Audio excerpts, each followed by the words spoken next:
contract is not formulated in the right way. Another one is what Fraport has seen in Manila, one of the worst attempts to privatize an airport in the past, where they actually were not able to bring the money out of the country that they've earned.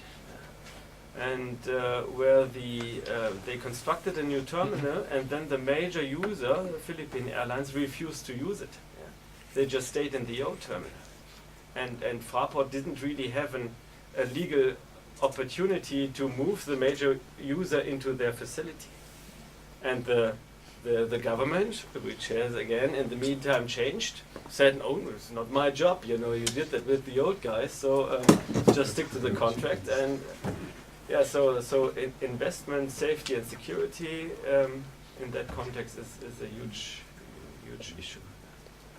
So just two examples, but I think they show very well where the problems are. And that's why, let's say, the European investors, if they're coming from an operational side, they tend to make management contracts only, because there they don't have to come in with an equity share, but they facilitate kind of the expansion, and that's what Fraport did in Cairo, for example, or in Antalya. They were managing the process, they were leading the operation, but they were not in as a shareholder. Okay. Comandante Schultz, faz Well, good evening. Most of all, don't know me. I used to be the technical responsible for the Airline Pilots Association branch with the airports also. And when I was in charge of it, I participated in lots of IFAPA meetings and other meetings regarding airports, mainly focusing on safety, which is our first concern. As pilots, we are the users of the airport from the safety side of it. Safety and efficiency.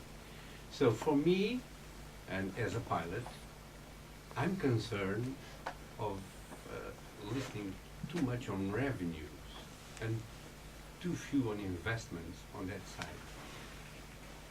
Because, believe me, you take the airplanes from the airport and you don't have a revenue at all. You cannot have shop, you cannot have anything. You don't have rent-a-cars if you take the airplanes from there. So, the airport is as it means, a port for the airplanes. Even in the United States, Port Authority, it's taking care of the airports in New York, but it's still airport side. So, when I was in APLA, we participated with the National Laboratory of Engineering, Civil Engineering, in convincing the government that the best place to build a new airport was Alcochete. We're not thinking about selling goods there. We are thinking about the safety operation of the aircrafts. And the example you gave us from Budapest, we fly there, and believe me, you don't want to know what's happening there. They are creating an infrastructure for low-cost carriers that takes the passengers on a long way behind the aircraft. The other ones that parking on gates, on fingers, on bridges. So actually now, to operate to Budapest, you have to stop the engines of the aircraft and to be towed to the gate because of the blast of the engines. So we are seeing the reverse of what we, for years, wanted. We want safety, we want efficiency. So now we have more time in Budapest because we have to switch off the engine, tow the track, and then back on the other side. And those patients that they're going to Ryanair, they use the same airport.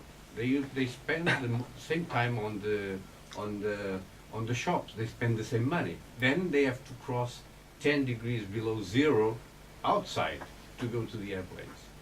So what I'm saying that for us as pilots, we are concerned about efficiency, about safety, because we are pressed by our employees to say you have to spend less money on fuel, so you have to reduce taxi time.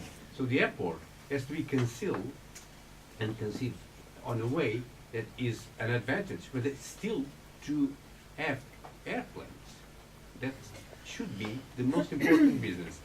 And I told you before, at IFALPA, we meet regularly, and we took always the good examples from Far East. I know that Changi, Hong Kong, Kuala Lumpur have big infrastructures and safe infrastructures. I mean, and those countries, Chinese, Singapore, they don't want to lose money. They're looking for profit too. But still, they have good airports with profitable size concern still yet. And that's the question for you is, as I learned from several Portuguese, like the CEO of Siemens, for instance, which is a German company, telling that all the private entities can build a new airport, a new facility. Do you think that it is feasible? Because for us, a pilot, the new airport of Lisbon should open yesterday, not yesterday, 5 years ago. So each year that passed, we lose time and we lose capacity. So we don't, but still, we want the new airport, whatever, in Alcochete preferably, but concerning airplanes. The rest is an extra, and that's our concern.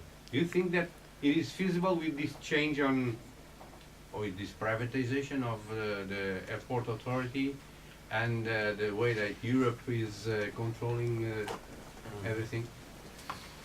A lot of questions. I'm trying to find a simple answer. Just some comments. First of all, let's say it is not primarily the airports that push on safety and security and that push on decreasing the charges. It is primarily the airlines. Because of the business model I told you, their profit margin tends to be zero or in the low pluses. But it's especially Ryanair. Ryanair refuses to pay for boarding bridge. Yeah, refuses to pay for buses. Refuses to pay for costly infrastructure of the airport. So those low-cost carrier really changed the game of how airports do their charging. Yeah. Yeah, but the airport, like in your Porto, they didn't allow all the passengers to walk in the airport. Now they allow it to Ryanair. If the airport says, okay, it's not safe, you don't do it. Either you have a bus or you go out someplace else. But they don't do that. So it's an airline guilt, but it's always the airport side. Because the airport, the chief manager of the airport, they said, if I, as a pilot, have to walk around the aircraft using a lighted wear to be seen, the passengers can cross the road without anything. That is something that I cannot. And I've seen several serious incidents in Portugal. We are in the airplane scene, and we see the cars passing and the passengers. Some of them were already beaten by cars. So that's not only their side, because the airplane, Ryanair says we want these, and the airport's okay, we don't give them. Take another place. But the airport wants them there. Sure. That's you see the power those airlines are having now, the impact they make, especially on the small airports, which apart from Ryanair rarely have business. You see a lot of, let's say, remote European airports which are completely dependent on Ryanair and on their crazy management in Ireland. And this is where they save their costs compared to the TAPs, Air France, the Lufthansas of this world. And I think the discussion that was going on with the fuel reserves in Spain last summer, you've never ever heard that from a traditional European airline. It's a pure Ryanair thing. Yeah? And of course they try to squeeze each and every cost item to the very lowest part possible. And that is why this competition in the airline business is now so severe, and so many airlines, especially smaller ones, are getting bankrupt. It's because of those business practices. It's okay? Yeah. So regarding the new airport of Lisbon, Yeah, new airport of Lisbon. Very few comments. Yeah, I hope it's part of the